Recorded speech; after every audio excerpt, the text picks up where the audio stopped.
Boa noite, irmãos. O dia 25 de dezembro era um dos dias mais fantásticos e mais legais para mim quando eu era criança. E é óbvio que não faz muito tempo. Mas no dia 24 à noite a gente ganhava os presentes de Natal e nós morávamos ali na rua Benedito Borges de Almeida, aquela rua do Colégio Delta. Não era asfaltada a rua ainda, mas ela dava na Avenida São Francisco. A Avenida São Francisco, sim, era asfaltada. E não tinha muitos prédios em Anápolis. Muita gente morava em casas mesmo na rua. E essa rua devia ter mais ou menos umas 20, 25 casas, de um lado e do outro. Não eram muitas casas. E a gente morava numa casa no fundo. Você tinha a casa da frente e um barracão no fundo. E a maioria dos lotes da rua eram lotes vagos, que a gente capinava, a gente mesmo, e fazia ali o campo de futebol.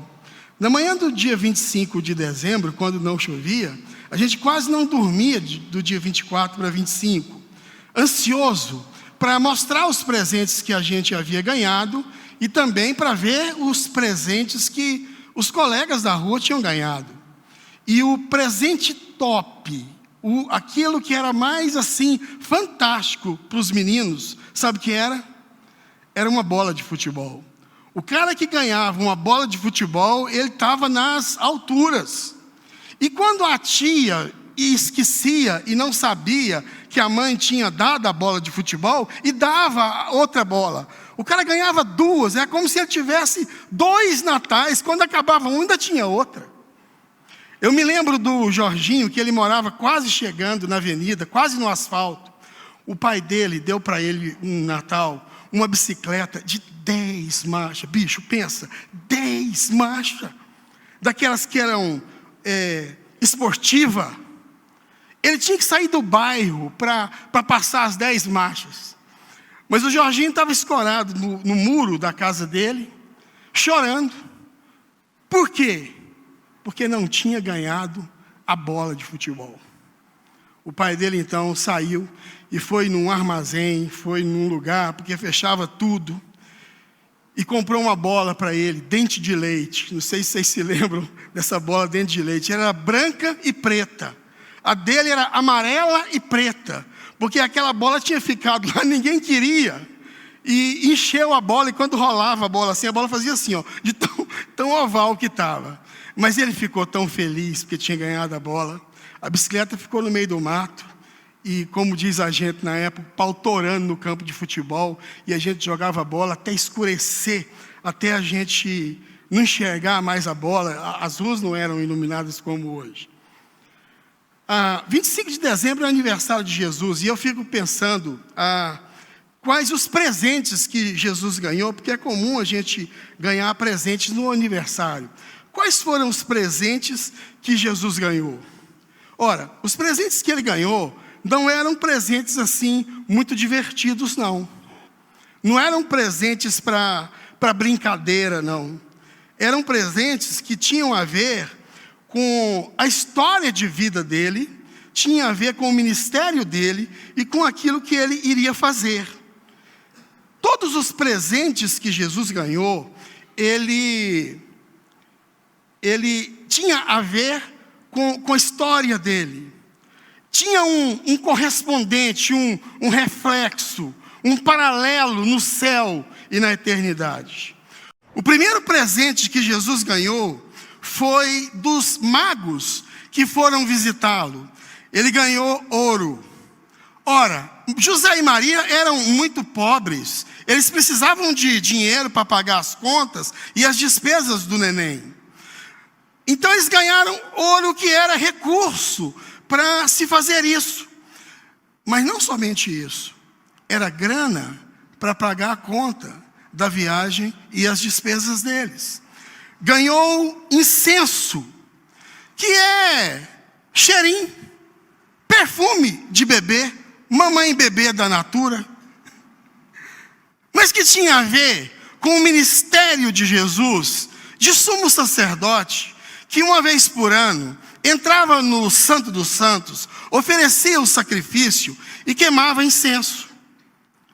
Ele ganhou mirra, que era um tipo de especiaria que se usava para preparação de corpos de pessoas que morriam. E isso tinha a ver com o sacrifício dele. Ele não era apenas o rei que ganhava o ouro, não era apenas o sacerdote, mas ele também era o sacrifício. Mais para diante, ele mais adulto, ele foi jantar na casa de um fariseu. E uma mulher doida, gente, pensa se essa mulher não era doida. Ela pegou um vidro de perfume caríssimo, num vaso de alabastro, que a embalagem também era caríssima. Aos preços de hoje, esse perfume custava 15 mil reais. Pensa! E ela pegou o perfume inteiro e derramou sobre Jesus. Imagina você comprar aquele perfume maravilhoso, importado, pagar essa grana toda e usar de uma vez só. E em outra pessoa. Os discípulos de Jesus ficaram escandalizados, Judas mais ainda. E eles falaram tanto, mas buzinaram tanto na orelha dessa mulher, que Jesus os interrompeu e disse para eles: para de falar. Deixa essa mulher em paz. Chega. A grana é dela. E ela não sabe. Mas em fazendo isso, ela me ungiu para a morte. Percebe? Tinha algo de espiritual nas coisas corriqueiras do dia a dia de Jesus. E Jesus disse: aonde quer que for pregado o evangelho do reino, essa mulher será citada. E olha a gente aqui falando da danada de novo.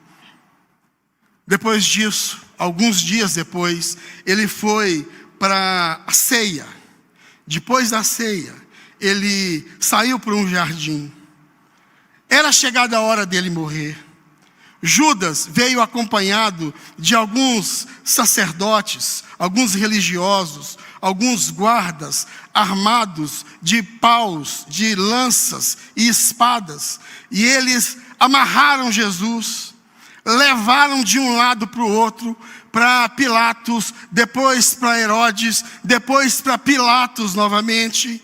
E ele foi andando como ovelha muda perante os seus tosqueadores, sem abrir a sua boca.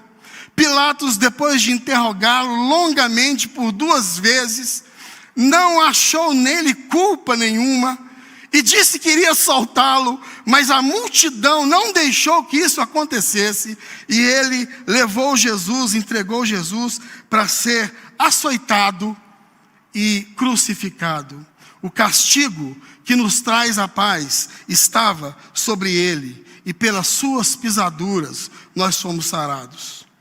Humilharam Jesus, deram para ele uma coroa, porque algumas pessoas diziam que ele era rei.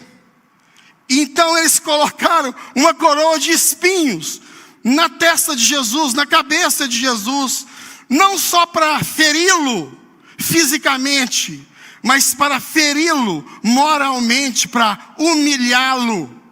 E ele foi oprimido e humilhado, mas não abriu a sua boca.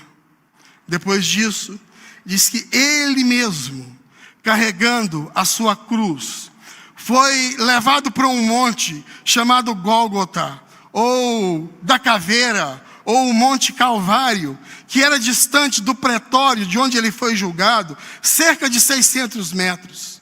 E ele caiu nessa travessia, nessa caminhada, 14 vezes, não aguentando o peso da cruz, que era um instrumento maldito, porque maldito era todo aquele que fosse pendurado no madeiro. Mas depois que Jesus passou pela cruz, ele emprestou para ela um significado diferente. Porque na cruz, as coisas que são de Deus encontram intersecção com as coisas que são dos homens. Na cruz, a realidade de Deus vaza e atravessa a realidade humana. Deus e o homem se encontram na cruz. A cruz se tornou o nosso troféu, o nosso símbolo. O lugar do martírio é o lugar onde a gente também, nós nos encontramos com Deus. E é claro, eles prenderam Jesus na cruz com alguns cravos. Foram 3 cravos. Esses aqui são simbólicos. Eu nem sei quanto eles medem, mas os cravos que prenderam Jesus na cruz tinham de 12 centímetros e meio a 17 centímetros. E não só eles serviram para prender o corpo de Jesus na cruz, mas eles também significavam a justiça de Deus sendo aplicada no seu Filho, para que ele pudesse olhar para mim e para você com misericórdia, porque alguém pagaria a conta. Aquele que não conheceu pecado, ele o fez pecado, para que nele fôssemos feitos justiça de Deus. Lógico que as mãos que empunharam a marreta, que esmagaram Jesus na cruz e pregaram os pregos, foram dos soldados romanos. Mas o paralelo disso na eternidade é que ele recebeu a força, eles receberam toda a força da ira de Deus sobre o pecado, e ao Senhor agradou moê-lo, esmagá-lo, e embora ele fosse filho, Deus não poupou o seu próprio filho, não aliviou para ele, mas cobrou toda a conta de Jesus. Já estava ficando tarde, chegando perto das 3 horas da tarde. As pessoas que gritavam, que blasfemavam, que xingavam e que diziam impropérios para Jesus, já estavam ficando cansadas. Você não ouvia muitas coisas em volta da cruz. Um gemido aqui, um outro ali. E Jesus, olhando para tudo aquilo, disse: eu tenho sede. E eles pegaram uma esponja e molharam essa esponja num vidro numa lata de vinagre, e ergueram na cruz para Jesus beber, e ele, provando, não quis beber, para que se cumprisse a profecia: derramei-me como água na cruz do Calvário, e os meus ossos se desconjuntaram, o meu coração tornou-se como cera junto de mim, e dentro de mim explodiu, como um coração que se derrete. A minha língua se apegou ao paladar, como alguém que lambe um caco de telha. Aquele que fez o universo inteiro, o depósito de todas as chuvas, o manancial de todas as águas, as nascentes de todas as águas, morre desidratado na cruz do Calvário, com a boca seca colada no céu, com a língua seca colada no céu da boca. Eles precisavam acabar com aquilo logo. O dia seguinte era a véspera de Páscoa. Então, para apressar a morte dos condenados, eles quebravam as pernas. E eles morriam por hemorragia. Quebraram as pernas dos 2 que foram crucificados ao lado de Jesus. Mas quando foram quebrar as pernas de Jesus, alguém gritou: opa, não precisa, ele está morto. Aí um dos soldados jogou para o outro uma lança e disse: verifica se está morto mesmo. E eles furaram o lado de Jesus com uma lança, para que se cumprisse a profecia que dizia que nenhum dos seus ossos seriam quebrados. E quando eles furam o lado de Jesus com a lança, do lado dele sai sangue e água, que verificaram por conta disso que ele estava morto. É lógico que não podia faltar sangue, porque sem derramamento de sangue não há remissão de pecados. 3 dias depois, no primeiro dia da semana, Maria e uma outra Maria foram ao sepulcro para... Bom, esqueci do último presente. O último presente que Jesus ganhou foi um túmulo no pé do Monte Calvário. Um túmulo que era uma caverna aberta em rocha. Esse túmulo ele era de José de Arimateia, um homem riquíssimo e que nunca tinha usado. Ele foi contado com os transgressores, mas com o rico esteve na sua morte, posto que nunca fez injustiça, nem dolo algum se achou em sua boca. Agora sim, no primeiro dia da semana, Maria e a outra Maria vão ao túmulo para fazer algumas homenagens para Jesus, as últimas. E elas pelo caminho iam conversando uma com as outras, uma com a outra, dizendo, quem irá nos remover a pedra do túmulo? Porque eles tinham rolado para a boca do túmulo uma pedra de 1,5 toneladas. E elas nem se deram conta de quem poderia fazer isso por elas.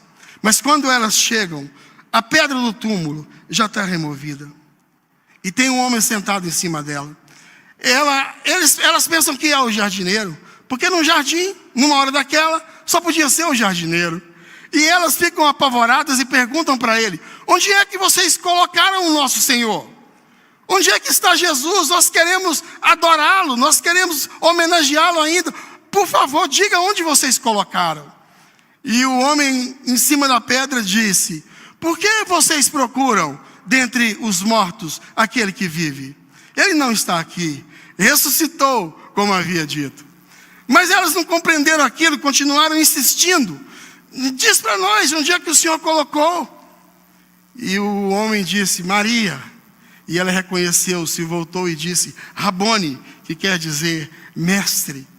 E correu para abraçá-lo, mas ele evitou e disse, não venho, eu ainda não subi ao meu pai. Mas ide e contai aos demais o que vistes e ouvistes. E as mulheres saem dali correndo e chegam num lugar onde estão os discípulos. E elas dizem que foram ao túmulo de madrugada e que não acharam o corpo de Jesus, que ele não estava lá. Pedro e João, que estavam junto com as pessoas, ouviram aquilo e saíram loucos para o rumo do túmulo.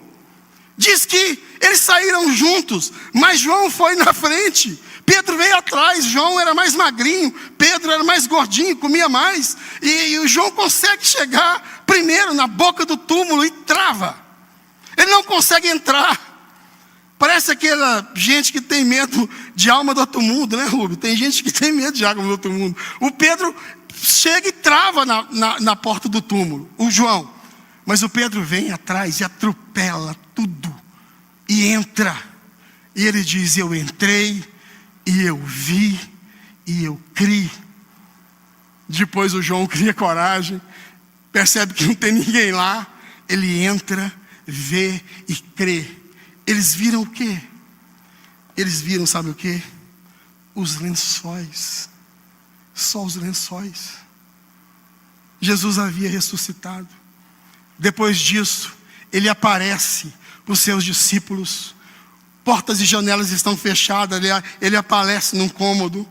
Depois aparece para os seus discípulos no mar, na praia. Depois aparece para mais de 50 pessoas. Depois aparece para mais de 150 pessoas.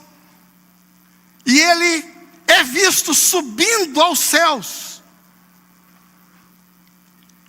E as pessoas impressionadas.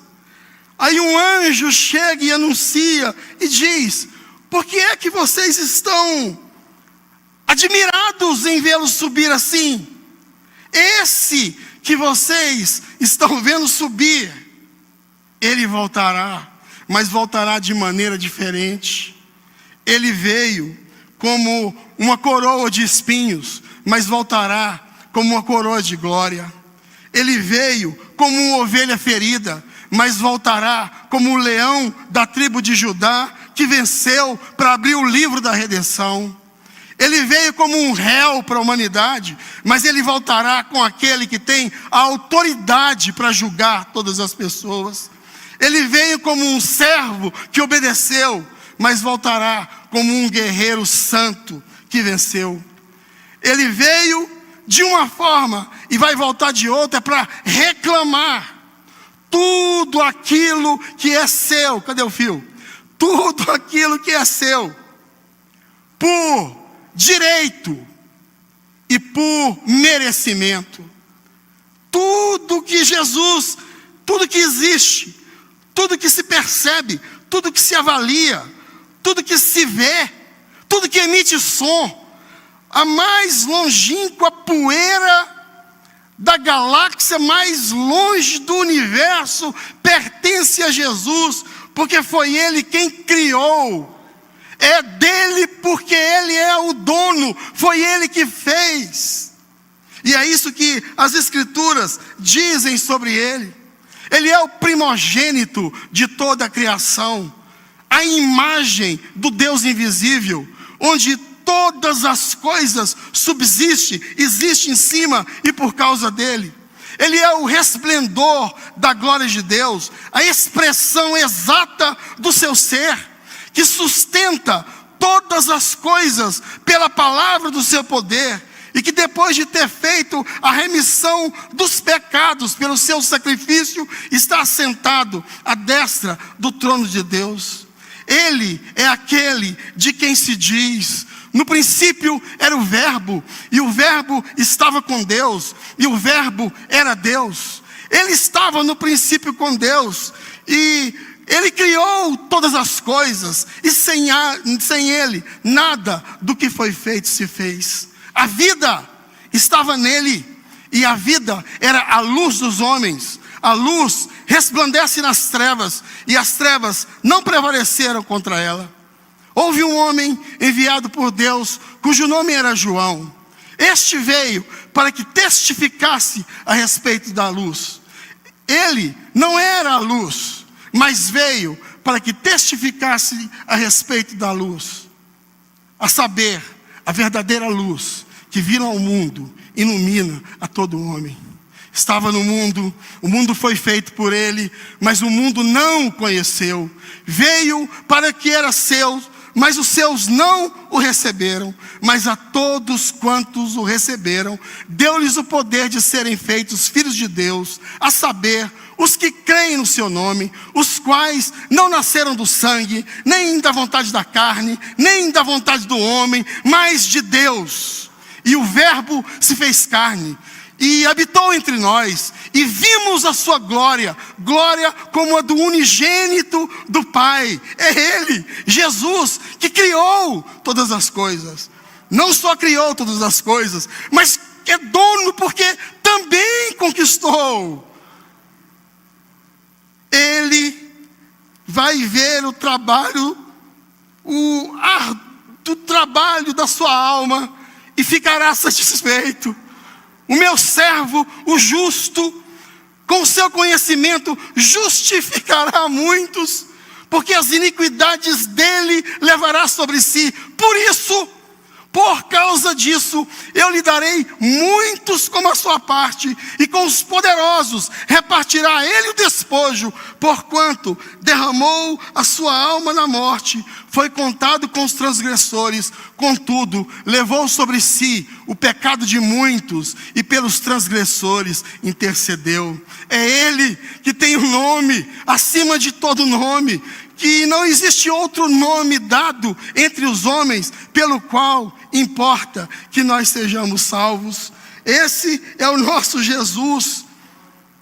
E porque ele se humilhou, se tornou em forma de servo, reconhecido em figura humana, foi obediente até a morte, e morte de cruz, Deus deu a ele um nome acima de todo nome, para que ao nome de Jesus se dobre todo o joelho, no céu, na terra e debaixo da terra, e toda língua confesse que Jesus Cristo é o Senhor, para a glória de Deus Pai.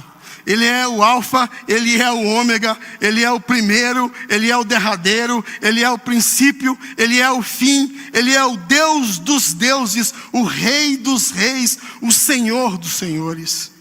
Ó profundidade das riquezas, tanto da sabedoria como do conhecimento de Deus. Quão insondáveis são os seus juízos, quão impenetráveis são os seus caminhos. Quem é que foi o seu conselheiro? Onde é que você estudou? Quem foi seu tutor? Onde é que você fez faculdade e PhD? Quem é que disse para você fazer o que você tem que fazer?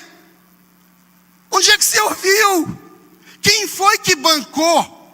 Quem foi que o empreendedor que investiu o capital para que você fizesse o que você fez? Quem primeiro te deu para depois ser retribuído? Porque dele, por ele e para ele são todas as coisas. Essa história, gente, não cabe mais ninguém. Essa história é a história de um homem só. Essa história não cabe Papai Noel, Rapunzel, Chapeuzinho Vermelho. Eu sou fã do Papai Noel. Foi meu primeiro herói. Mas a gente vai inventar uma história bem legal para ele. Porque nessa aqui, só cabe um. Que é o Rei dos Reis, o Senhor dos Senhores, o Deus dos deuses. É esse que nós vamos adorar. Vamos ficar em pé?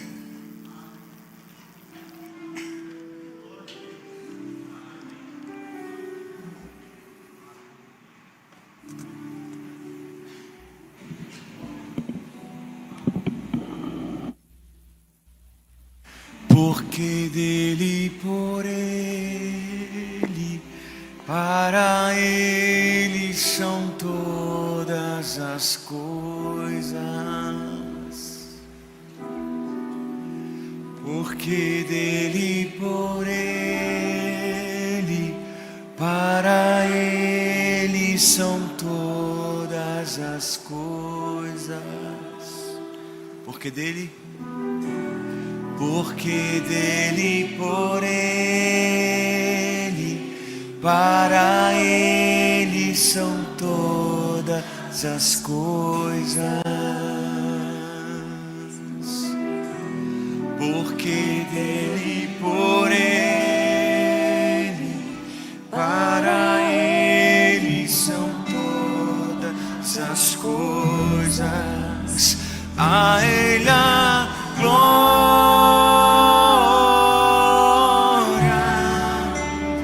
a ele a glória, a ele a glória, para sempre. Amém. A ele glória.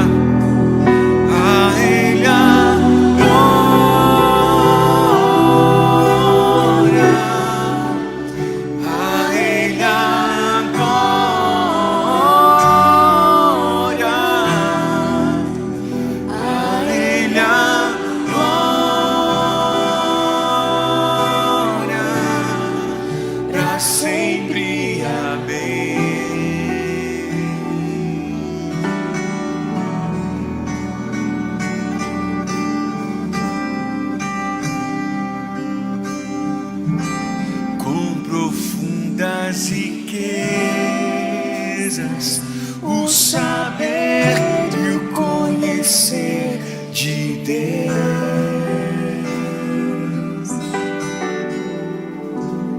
Quão insondáveis seus juízos e seus caminhos. Quão profundas igrejas, o saber e o conhecer de Deus.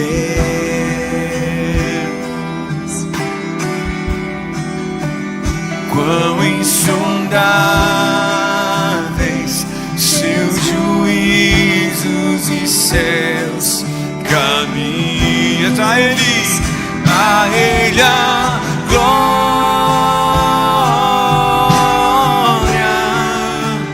a ele a glória,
comigo está o galardão que tenho para retribuir a cada um segundo as suas obras.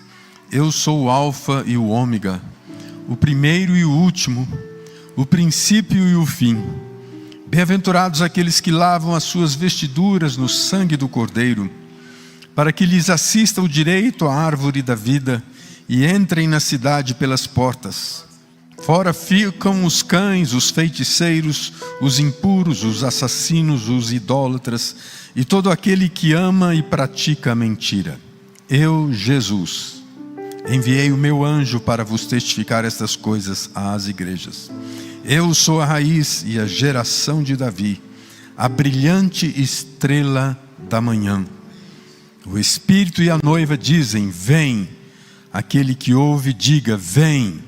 Aquele que tem sede, venha. E quem quiser, receba de graça a água da vida. Nós te louvamos, Senhor Jesus, porque o Senhor não ficou na manjedoura. O Senhor não ficou como um símbolo na história de alguém que nasce com glória sem ter a glória dos homens. Porque a glória que nós teremos está com o Senhor, o nosso Redentor, o nosso Salvador. Nós te louvamos, nós exaltamos o teu nome, pela maravilha da tua encarnação, do Verbo que se fez gente.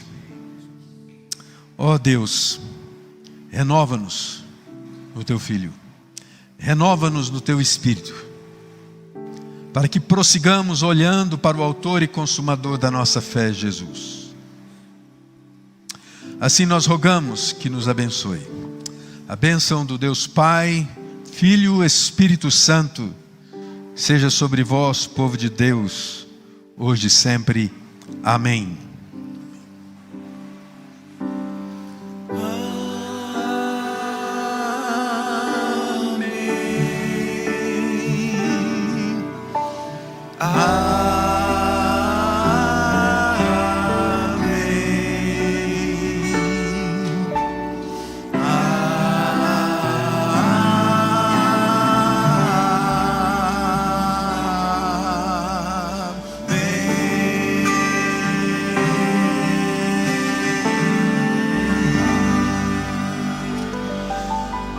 Tenham todos uma boa noite, fiquem na paz.